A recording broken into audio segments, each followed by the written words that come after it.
સાથે જે વાત કરીએ એક એવી બેઠક કે જે કોંગ્રેસના તરફ જઈ શકે એમ હતી અને એ હતી આસેડા જિલ્લા પંચાયત.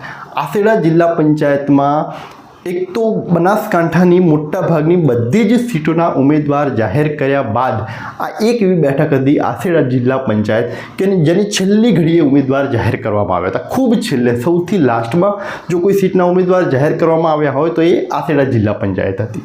એટલે આ બેઠક ઉપર જ્યારે ઉમેદવારો કરવામાં આવ્યા જાહેર, પછી જ્યારે આખો ચૂંટણીનો જંગ શરૂ થયો તો ધીમે ધીમે કોંગ્રેસ મજબૂત થઈ ગઈ. ઘણી એવી બેઠકો હતી કે જ્યાં કોંગ્રેસ જીતી શકે એમ હતી, તાલુકા પંચાયતની બેઠકો હતી કે જે કોંગ્રેસ જીતી શકે એમ હતી. એવી પરિસ્થિતિ ઊભી થઈ કે આજુબાજુના બધા જ લોકોના મોઢે એક વાત હતી કે આ બેઠક ઉપર આસેડા જિલ્લા પંચાયત સ્પષ્ટ રીતે કોંગ્રેસના ફાળે જઈ રહી છે. ઘણા લોકો દાવો કરી રહ્યા હતા કે 3000 લીડથી કોંગ્રેસનો ઉમેદવાર જીતે છે.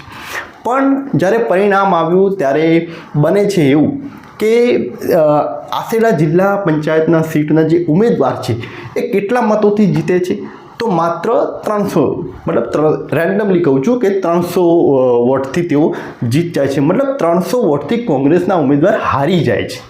તમે વિચાર કરો કે 300 વોટ એ કોઈ મોટી વાત નથી.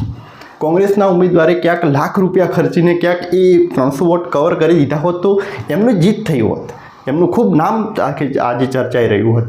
એવી પરિસ્થિતિ આજે બની હોત. પણ માત્ર 300 વોટના કારણે કોંગ્રેસના ઉમેદવાર રમીલાબેન મોગજીજી ઠાકોરની હાર થઈ છે. એટલે મહિલા તો ઠીક છે, એમનું ખાલી નામ છે, પણ ઉમેદવાર હતા મોગજીજી ઠાકોર અને ભાજપમાં ઉમેદવાર હતા ધુંકજીજી ઠાકોર.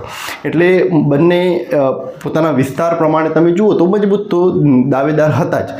પણ જ્યારે આ બંનેના જ્યારે પ્રચાર શરૂ કર્યો તો ક્યાંક કોંગ્રેસ મજબૂત થઈ ગઈ હતી.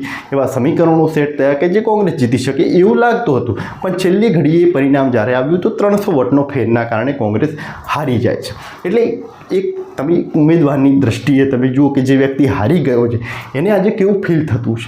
માત્ર 300 વોટના જ્યારે વ્યક્તિ હારે છે તો એને ખૂબ દુઃખ થતું હોય છે કે 300 વોટ ક્યાંક મારી આ લાપરવાહી થઈ ગઈ, ક્યાંક અમે આ વસ્તુમાં આમ કર્યું હોત તો એ મને મળી ગયા હોત, અહીંયા આટલો ખર્ચો કરી દીધો હોત તો એ કવર થઈ ગયું હોત. એટલે ક્યાંક એક પસ્તાવાનો જે વારો આવે કહેવાય ને, એવું કદાચ એ ઉમેદવારો માટે થયું છે. પણ આપણે આશા રાખીએ કે જે ઉમેદવારો જીત્યા છે એ હવે ભાઈચારાની ભાવનાની સાથે બધા જ લોકો માટે એક સરખું કામ કરે.